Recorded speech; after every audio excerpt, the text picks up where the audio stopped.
Hi everyone, I hope आप लोग मस्त होंगे, आपकी पढ़ाई भी अमेजिंग चल रही। तो आज इस वीडियो में जानेंगे मेरा आज का जो यूपीएसआई को लेकर के टारगेट है, इसको मैंने कैसे पूरा किया, कितने सारे चैप्टर्स मेरे कंप्लीट हो चुके हैं और आज का जो टारगेट है उसमें मैंने क्या क्या पढ़ा है। तो सबसे पहले बात करें मैथ की, तो मैथ में मैं आप लोगों को बताई थी कि जो टाइम एंड वर्क का चैप्टर है इसमें 161 क्वेश्चन थे। मैंने कल 50 क्वेश्चन से किए थे, बाकी आज के सारे क्वेश्चन मैंने किए हुए हैं और ये चैप्टर मुझे आसान लगता है, मुझसे बन जाता है क्वेश्चन, तो बेहद आसान था मेरे लिए और आसानी से क्वेश्चंस हो जाते हैं। कुछ एलसीएम लगाना होता है, बाकी सारे मतलब इजी है कहेंगे जो भी।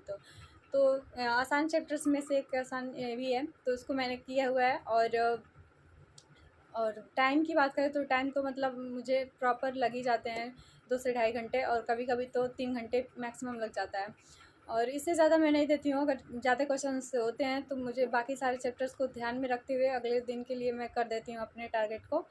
तो मैथ की बात हो गई और हिंदी की बात करें तो हिंदी में जो अनेकार्थी शब्द है उसमें अनेकार्थी शब्द का जो एग्जाम्पल है उसमें 9 पेज में दिया गया है। और क्वेश्चंस की बात करें तो 300 क्वेश्चंस है, तो मैंने अभी थोड़ा सा ही किया हुआ है क्योंकि 9 पेज का जो अनेकार्थी है उसमें भी टाइम लग जाता है पढ़ने में। बट एक ऐसा ये चैप्टर है कि आप अगर नहीं भी पढ़े होते हैं तो एग्जाम्पल के थ्रू मतलब जो ऑप्शंस के थ्रू आपको पता चल जाता है कि इसका आंसर ये रहना चाहिए। बस कुछ ऐसे क्वेश्चंस होते हैं जिसमें थोड़ा सा मतलब अटकना पड़ता है, बट बाकी सारे क्वेश्चंस ऐसे होते हैं आधे से ज़्यादा ऐसे क्वेश्चंस होते हैं जो ऑप्शन को आप देख के उसका टिक कर सकते हैं आंसर साइन से।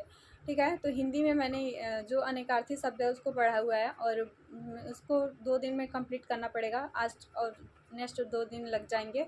तो इस तरीके से है, क्योंकि हिंदी में मैं ज़्यादा टाइम नहीं देती हूँ, बाकी के सारे टाइम मतलब मैथ और जीके जिसमें दे रही हूँ, क्योंकि मैथ और जीके जीएस थोड़ा सा मतलब कहीं ना कहीं कमज़ोर होता है और इन पे थोड़ा ज़्यादा फोकस करने की ज़रूरत है, इस वजह से मैं इनको ज़्यादा टाइम दे रही हूँ। और बात करें रीजनिंग की, तो रीजनिंग में मैंने आप लोगों को बताया तो मेरे 4 चैप्टर से मतलब बचे हुए हैं। तो उसमें क्लॉक का चैप्टर आज मैंने कंप्लीट किया है और कल मैं कैलेंडर करूँगी, उसके बाद से इनइक्वालिटी का जो चैप्टर है उसको करने वाली हूँ। तो 2 क्लासेज इनइक्वालिटी के हैं और कैलेंडर का क्लास एक ही है, तो उसमें मैं कवर करूँगी अपना। और कैलेंडर में मुझे ज़्यादा दिक्कत नहीं होता है, एक टाइप होता है जो मैं कल आप लोगों को बताऊंगी कौन से टाइप में मुझे थोड़ा सा दिक्कत होता है, तो उसको मैं अच्छी तरीके से करने वाली हूँ। और आज क्लॉक का चैप्टर मैंने कंप्लीट किया है रीजनिंग में। और रीजनिंग में ज़्यादा दिक्कत नहीं हो रही है। रीजनिंग के जैसे ही चैप्टर वाइज कंप्लीट हो जाते हैं उसके बाद से मैं पीवाईक्यू लगाऊंगी और सेक्शनल मॉक टेस्ट लगाऊंगी और मिनी मॉक जो कहते हैं उसको। तो इस तरीके से रीजनिंग कंप्लीट हो जाने वाला है। रीजनिंग में ज़्यादा दिक्कत नहीं है, जितना ज़्यादा आप प्रैक्टिस करते रहेंगे, ये नहीं कि आसान है तो आप बिल्कुल भी पढ़े ही ना, ऐसा नहीं करना। आपको आधे 1 घंटे ज़रूर दे देने हैं अपने रीजनिंग को लेकर के। तो आप लोग ऐसे कर सकते हैं, या फिर जो पीडीएफ वगैरह है उससे आप क्वेश्चंस को निकाल सकते हैं, उससे कर सकते हैं, किसी बुक से फॉलो कर सकते हैं। आप लोग मास्टर बुक एक आती है रीजनिंग की, 350 रुपये की आती है, तो आप लोग उसे ले सकते हैं। बाकी जो लोग मॉक टेस्ट से अपना मतलब रीजनिंग सही कर सकते हैं, इस तरीके से तो मैं भी कर रही हूँ। और बात करें जियोग्राफी की, तो जियोग्राफी में मैंने आज जनगणना का चैप्टर कंप्लीट किया है। जनगणना के क्वेश्चंस हर एक एग्ज़ाम में पूछे जाते हैं और 2 से 3 क्वेश्चंस तो बन ही जाते हैं अगर अच्छे मतलब क्वेश्चंस बने अगर इस चैप्टर से। तो मैंने उसको कंप्लीट किया जियोग्राफी में। और पॉलिटी की बात करें तो पॉलिटी में आप लोग देख सकते हैं यहाँ पे नवीन सर का जो राष्ट्रपति जो भी आज तक के हुए हैं उनके बारे में उन्होंने पढ़ाया, तो उसको मैंने कंप्लीट किया हुआ है।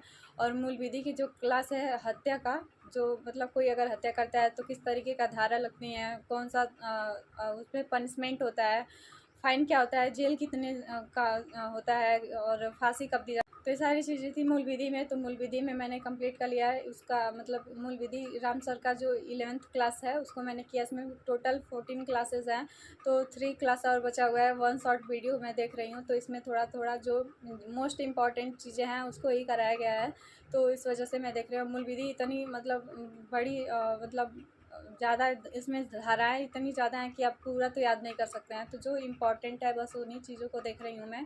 और आप लोग भी ऐसा कर सकते हैं, जो चीज़ मतलब ज़्यादा इंपॉर्टेंट है, जहाँ से क्वेश्चंस बनने के चांसेस हैं उसको आप पढ़िए। पूरा नहीं पढ़ सकते हैं और पूरा याद भी नहीं हो पाएगा, तो जो इंपॉर्टेंट है उस चीज़ों को फॉलो करते रहिए। और मॉक में आप लोग देख रहे होंगे किस तरीके के मूल विधि के क्वेश्चंस पूछे जाने हैं, उस हिसाब से अपना तैयार करिए। जीके जी इसका जो प्रैक्टिस सेट है नवीन सर का, मैं उसका डेली पीडीएफ बनाती हूँ, नोट्स बनाती हूँ, उसके बाद से टेलीग्राम पे पीडीएफ शेयर करती हूँ, तो आप लोग वहाँ से अपना देख सकते हैं। जिन लोगों को लगता है कि मतलब नवीन सर का जो क्लासेज है उससे कोई बेनिफिट नहीं होने वाला है यूपीएसआई को लेकर के, तो वो लोग गलत सोच रहे हैं। जिनका बेस तैयार नहीं है, उनका बेसिक तरीके से अभी स्टार्ट हुआ है क्लासेस, तो आपको जो बेसिक चीज़ें हैं वो सारी तैयार की जाएंगी, ना कि एक ही बार आपको पूरा जो डीप क्वेश्चन है, हार्ड क्वेश्चन है उसी को दिखाया जाए। तो ऐसा नहीं है। आप लोग अगर अच्छे तरीके से कंटिन्यूअस किसी क्लास को, किसी टीचर को फॉलो करते हैं तो आपका वहाँ पे मतलब क्वेश्चन फंसने के चांसेस बन जाते हैं। तो जिन लोगों को लगता है कि हाँ एक क्लास मेरे लिए बेनिफिशियल है तो वही लोग देखें, बाकी सबको ज़रूरी नहीं है कि सबको ज़बरदस्ती से देखना ही है, तो ऐसा नहीं है। तो आप लोग अगर रिवाइज़ करना चाहते हैं तो हमारे टेलीग्राम चैनल पे जुड़ के वहाँ से जो भी PDF है, हैंड रिटन PDF है, तो आप लोग वहाँ से देख सकते हैं, ठीक है।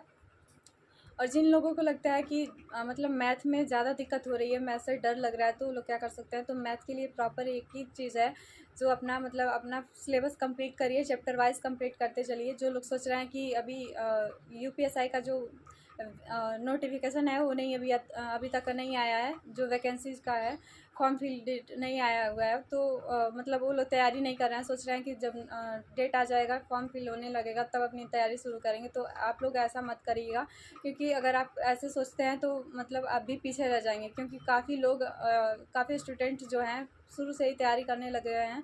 जो नोटिफिकेशन आया था कितने पोस्ट आएंगे UPSI के लिए, तब से तैयारी शुरू कर दी है, तो उन लोगों का ऑलमोस्ट आधा सिलेबस तो कंप्लीट हो चुका है।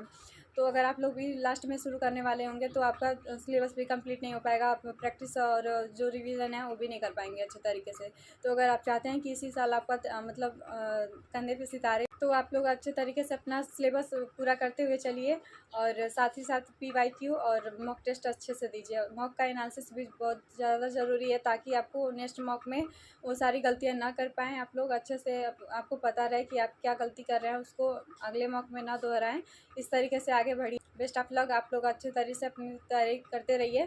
तो आज के वीडियो में इतना ही, मिलते हैं नेक्स्ट वीडियो में। Take care, bye.